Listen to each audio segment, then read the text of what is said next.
Hello, ladies and gentlemen. Welcome to the CSGO ICE, the Intercollegiate Esports Invitational.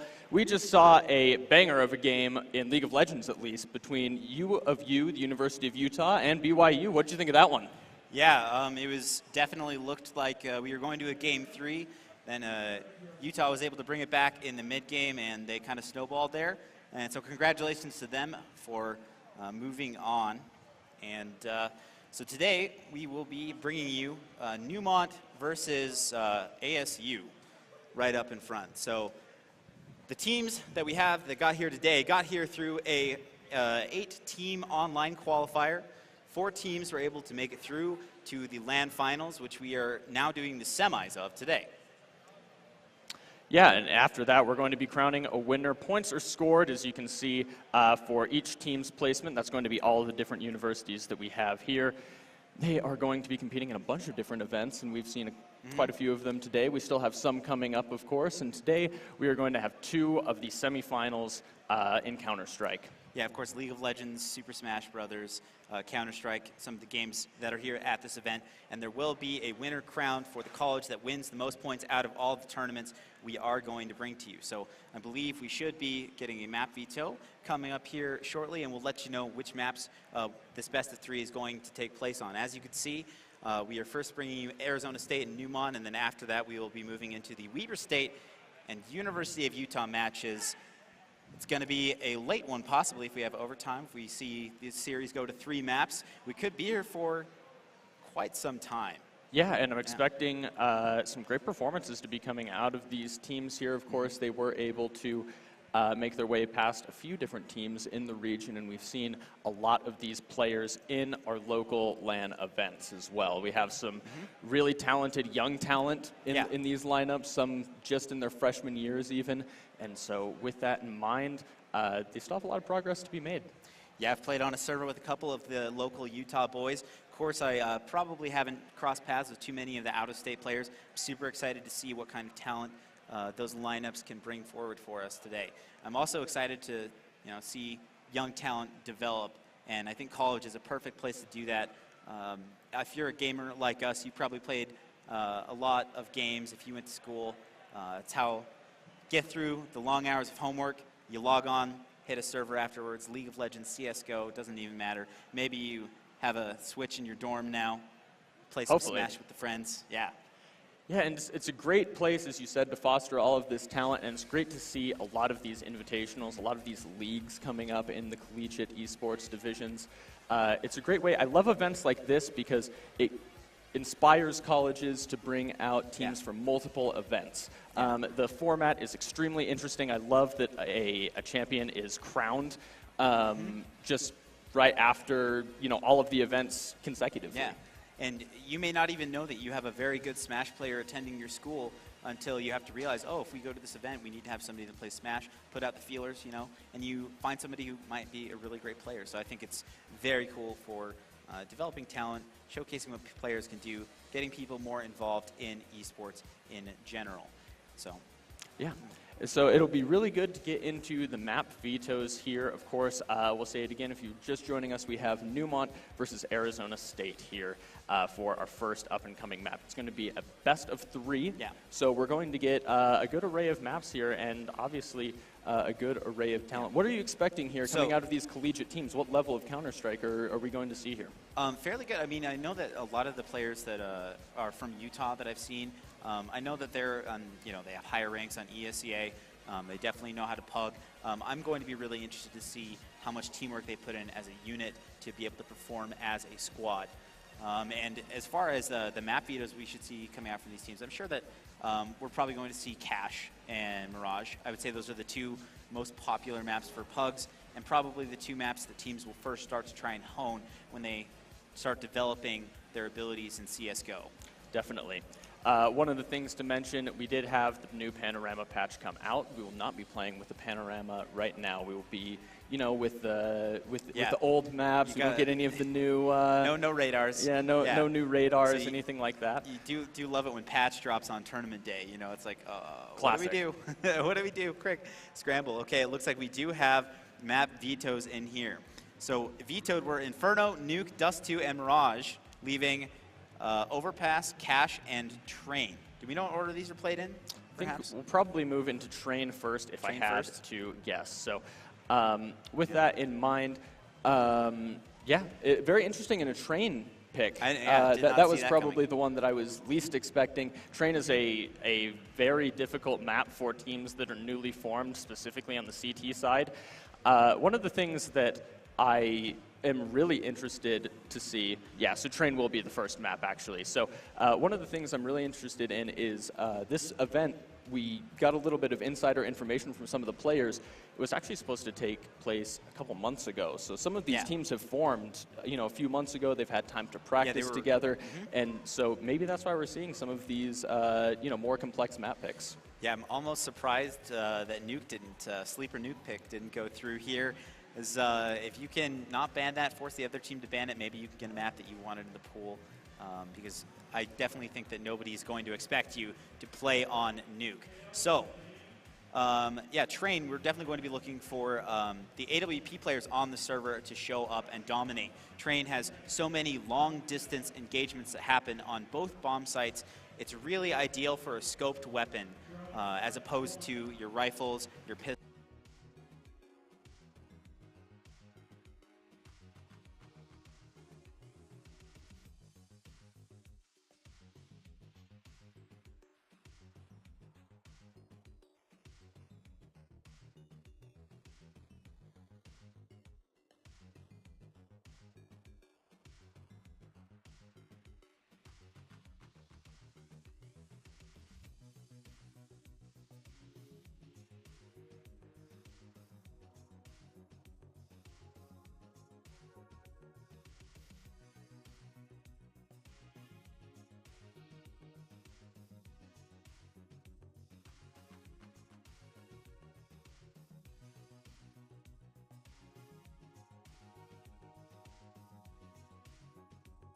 I wonder whose map pick was what?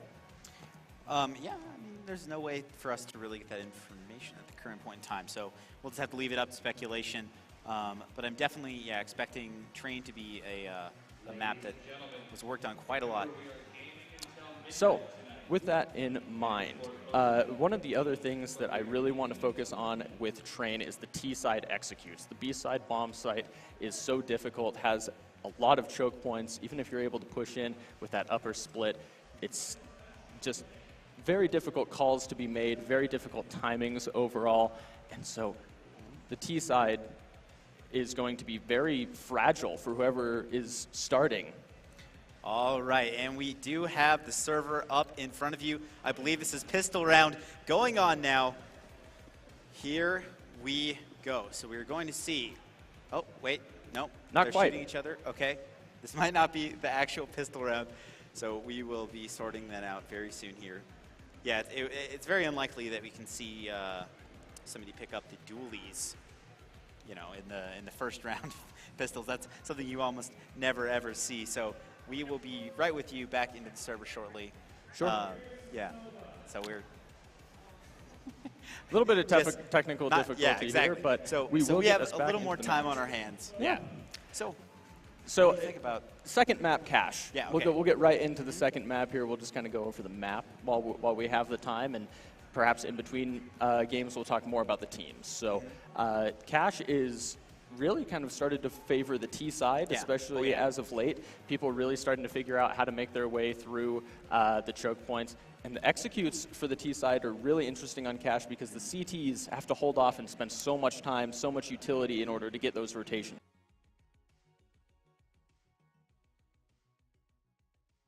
Quite active. Oh, there we go. We are back. I can hear myself again. Don't worry. So Cache is definitely a very puggy map, very aim-based map. You'd see it played a lot in pugs, and there's a lot of very close-range, fast-paced engagements. You can rush both bomb sites on Cache very easily, of course. There isn't too much to prevent you from doing so. And what I'm really looking for to separate yourself from the competition on the T side on Cache is how many smokes you know.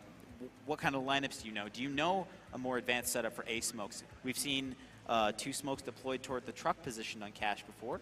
And that is, of course, a very strong sort of mix-up, because you see so very often rotators coming to try and help their teammates on the bomb site. But it's enough about Cash. We're back on to Train. This should be live in the pistol round. It looks like all players have bought reasonable things. There are dualies and a Tech 9 on the T side. I don't know how they can afford Tech. Oh, Raid Boss, perhaps, coming out. Yeah, so Forsh buying a Tech 9, Raid Bossing Cuddly Spartan. This is something I haven't seen in quite some time, especially since the CZ has become more popular in the game. It's going to be fast, and that's NBK and Jake on the CT side, and Colo 629 with a fast headshot as well toward Ivy. Going to be opening it up for the CT side. That is 4 players down, and just a lone T in Ghost Skin. He's just making his way. He's actually found his way all the way into Z. See if he can pick up a kill, and finally, at least one CT goes down. He has the opportunity, but Wildfire shut it down. And I do want to highlight for you, if you see at the top of your screen, it says Counter Terrorist and Rush Drop. So we have ASU on the CT side. A couple of them have their Sun Devil avatars out on display, and it's going to be Neumont playing the T side here. So CT Pistol, of course, going the way of ASU. Nice to see the scout pick up, and 4 SMGs, a very aggressive buy. Nobody going for the rifles. Everyone wants some nades to bring to bear into this round. Big Mills posted up, just waiting for somebody to come out of T-Con, but right now, he doesn't really have anybody to feast on. It's just Colo peeking into A main, has gotten a kill, and trade's going both ways, as Cuddly Spartan has picked up one as well, but Colo still has so much control over the map. They know it's going to be B. That's why the 2 players, you see Mills with the scout at long range, trying to prevent them from taking the B site. Bomb does go down. Mills whips out the USP to do a little more work. Just X-Rick alive or in post plant, so he can't make anything else happen. 2-0, no eco for Neumont.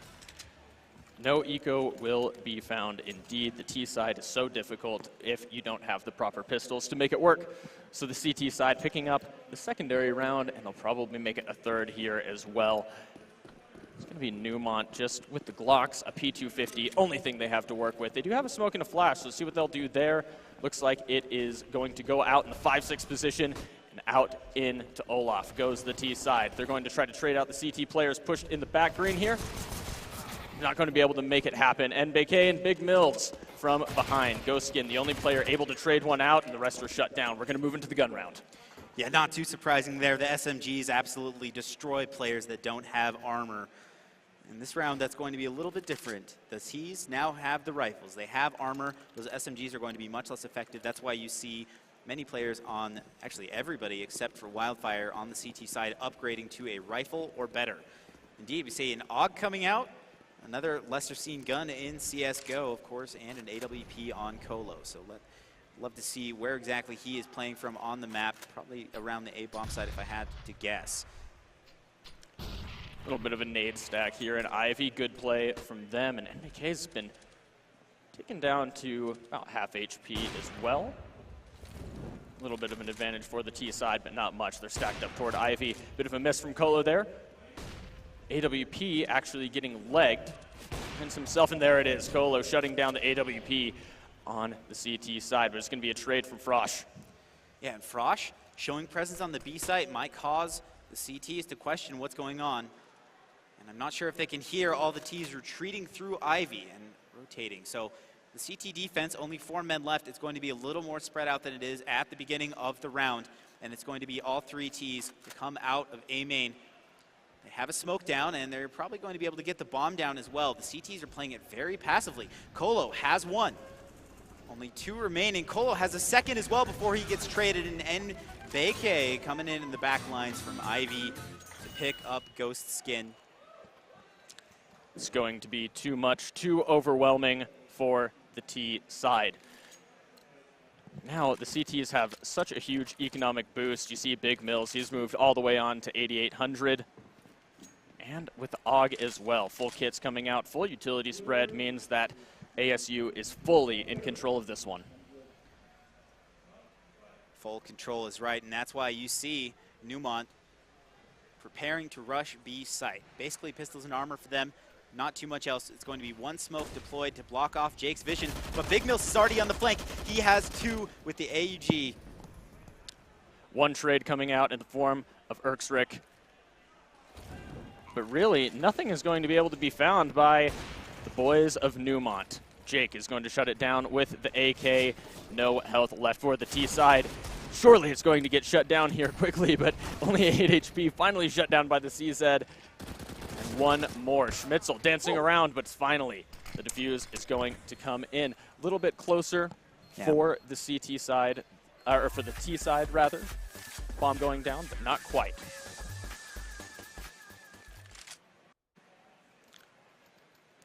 Now we have yet another gun round. The T side back in it again.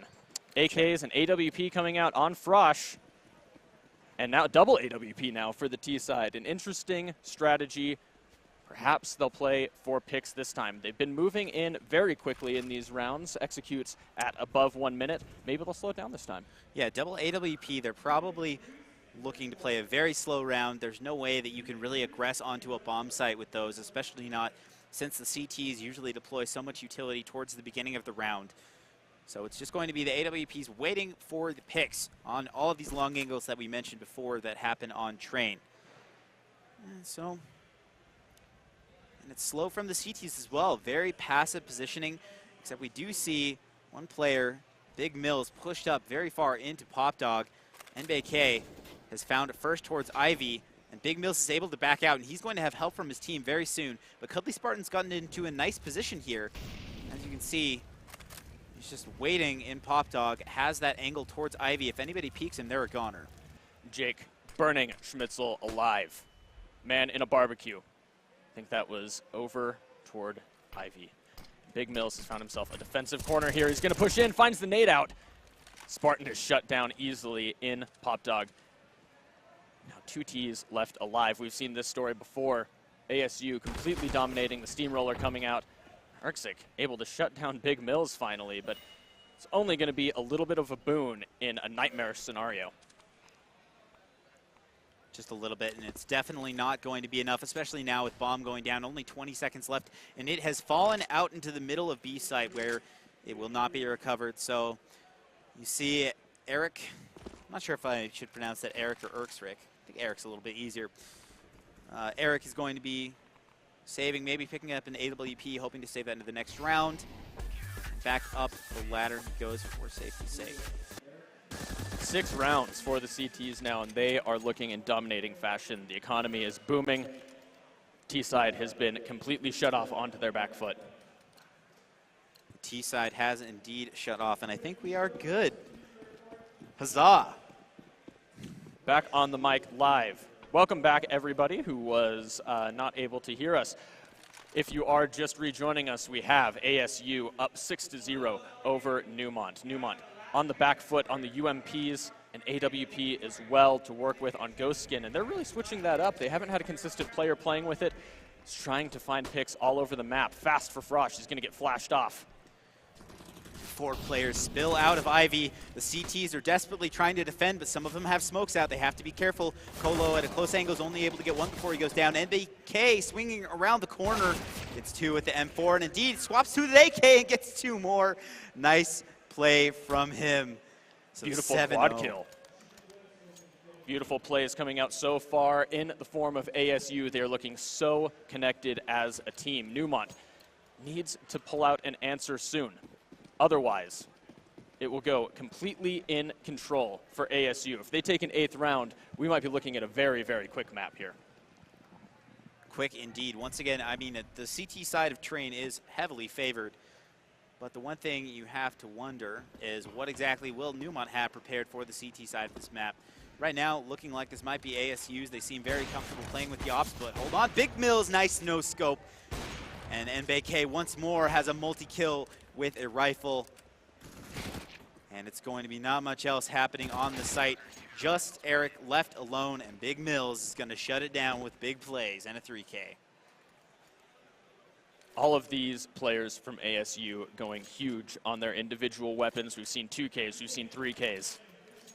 And Neumont nothing to be had. They're going to pick up 5 AKs now, no AWP. I think this is a good play from them. I like the round where they slowed it down. I really like to see them waiting for the aggression from the CT side. It didn't work out for them in that particular scenario, but perhaps a new spread will do it for them. But it's not going to be a spread this time. It's going to be a stack toward the B-bomb site. Yeah, and Wildfire has clearly heard lots of steps. As you can see, he's already called for help. There's 2 men in connector already rotated. Wildfire has to do something, and he can't. Schmitzel shut down the solo B defense, but everyone else is pushed up a little too far, and they get caught with nades in their hands. Colo has 2 with the AWP. Once again, this is almost an impossible post-plant situation for the T's. They're very outnumbered, and now they're low HP. Cuddly Spartan, there's nowhere for him to go, so there's nowhere to run when the nades come in. Ghost Skin can't even make the spray on Jake, unfortunately for him. Not even any money stolen for them in the round. ASU get a 9th. Post-plant positions were too difficult for Neumont to work with. One player stuck alone on train, not tradable at all. The bomb plant scenario looking extremely grim, but now ASU back at it with a double AWP setup. Jake has moved basically to 16K, AKs on the other 2. So going to be buy rounds basically every single round now for Neumont side. Buys for day, or for ASU? No, because they have so many rounds losing. It looks like the T side will be buying pretty much overnight, especially when they get the bomb plant. So every time that they get a bomb plant, they're going to be able to buy full utility, full weaponry, everything like that. But Colo, he's not going to give them an inch. Indeed, they might be able to take a mile. Neither will NBK. That's a headshot onto Ghost Skin on the other side of the map. And yet again, full control. Yeah, so far the 2 CT picks just go completely unanswered, unfortunately. And there's a third as well. MBK just seems indomitable outside in Ivy. He's gotten so many multi-kills with rifles. And Frosh has nothing left to do. All of his teammates are gone, and he's left wondering what happened. Tries to rush out and make something happen. It gets shut down pretty much immediately. It's about time, I believe, to take a timeout if you are on the Neumont side. This T side is nigh impossible to come back from after the CT side has gotten a good momentum on train. The AWPs come out. As we talked about in the pregame, the CT side AWP on train is, it is, in my opinion, in the map pool now, probably the most important map to have a good opera on. It absolutely is. I'm 100% in agreement with that. It's probably the most common map to see a double AWP setup come out. Those guns are very, very expensive. So if you're dying all the time, that can be almost impossible to maintain on the CT side. But if you're able to make those round chains happen, as ASU have been able to, then props to you. You don't even suffer the ill effects of having a gun like that. And both AWP players seem pretty confident in multi-fragging too, but this is a dark situation for them.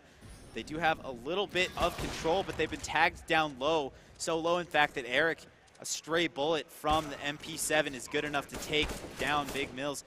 And Eric, swapping up to the AWP, has one. This is about the most even situation we've seen so far. Wildfire says no. The last CT player, I believe Eric knows where both of them are.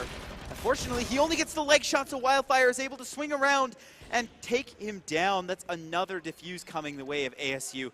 It seems like not even a little bit of luck is going Neumont's way. Neumont had the positioning there. It was up to Eric to shut it down. He had the play, he had the positioning, but unfortunately the leg shot, a very tight missed opportunity to take one in to the first game. However, ASU looking like men on fire. So what can be done to distinguish the fire? Maybe a P90 is going to do it. Ghost Skin going for the rush gun, and it looks like a rush B. You see a lot of very fast movement from the T's towards B. Wildfire peeking out from upper has damage, but nothing else. He's going to back off. He has help from connector already. Jake sprayed out his M4, swaps to his pistol instead. So bomb's going to be going down. Nice job. Cuddly Spartan actually stops planting and kills Wildfire on the upper position instead. Unfortunately, there's Molotovs deployed, and Jake getting kills with his fire and his gun. There's nothing for Eric to do. He deploys the Molotov. It's still way too early, though, for that to have any real effect. And there's no way he can win a 1v4 either, so that's a 12-0 coming out for ASU. We just keep counting here. Yeah, unfortunately, the rounds just keep coming, and ASU taking advantage of every single mistake. You saw the utility coming out from Neumont. It was in place. The Molotovs, exactly where they needed to go. The smokes as well. The trades is exactly what needed to happen. The positioning needs to change up just a little bit here for the T side. They need to get into positions where they can see each other after these post plants. CTs are taking advantage, picking them off one at a time. See if Schmitzel can find anything on the scout. No, Mills with the AWP on the stronger weapon is going to find the first entry yet again. He's been given a lot of kills towards T-connector there. Not very much of it has been answered.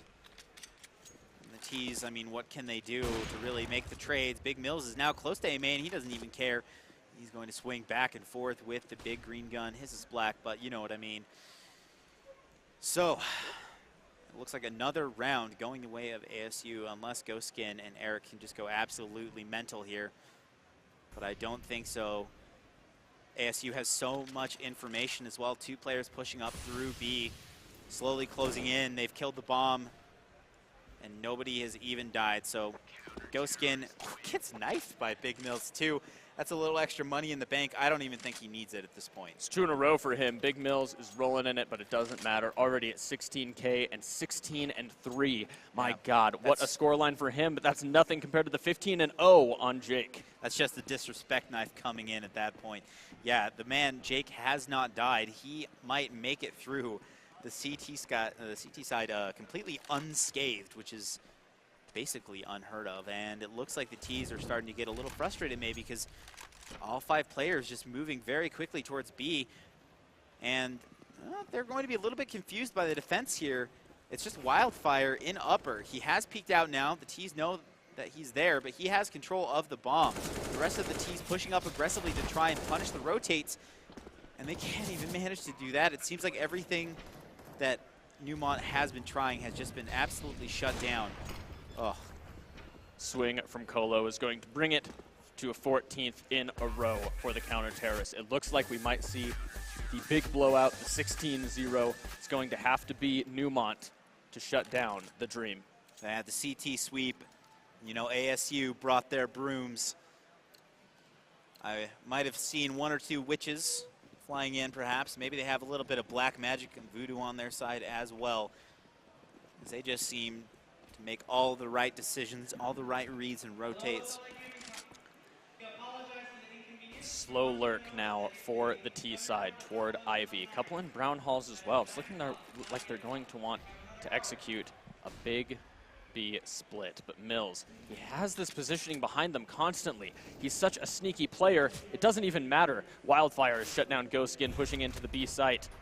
The T's in Ivy have been completely shut off by NBK. He's found beautiful positioning. He's gonna find 3 here. It's gonna be a triple. 3 spray downs for him. Makes it look easy. Not to mention, he has the bomb.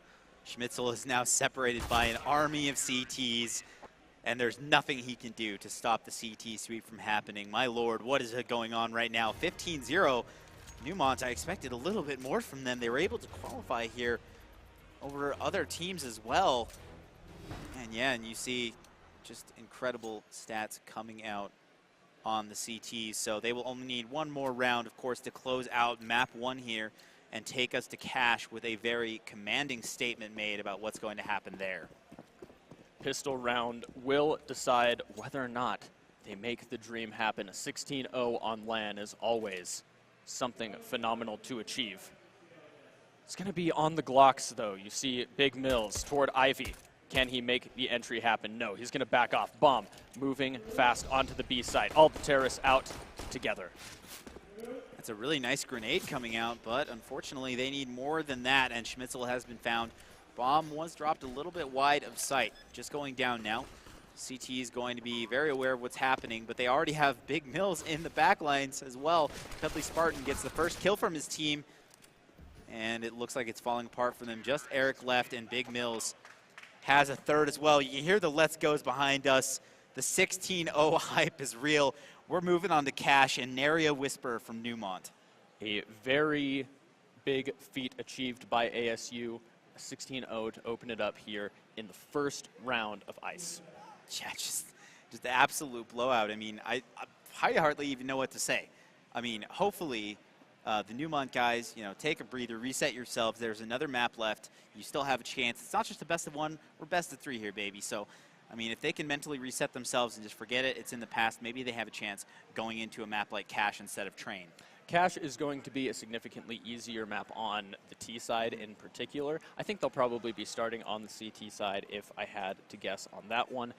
And honestly, that could be a big bane for them, starting on the CT side of Cache. As we talked about right before the games, the CT rotation on Cache is extremely difficult. It's one of the reasons why it's moved into kind of a more T-favored map at this point.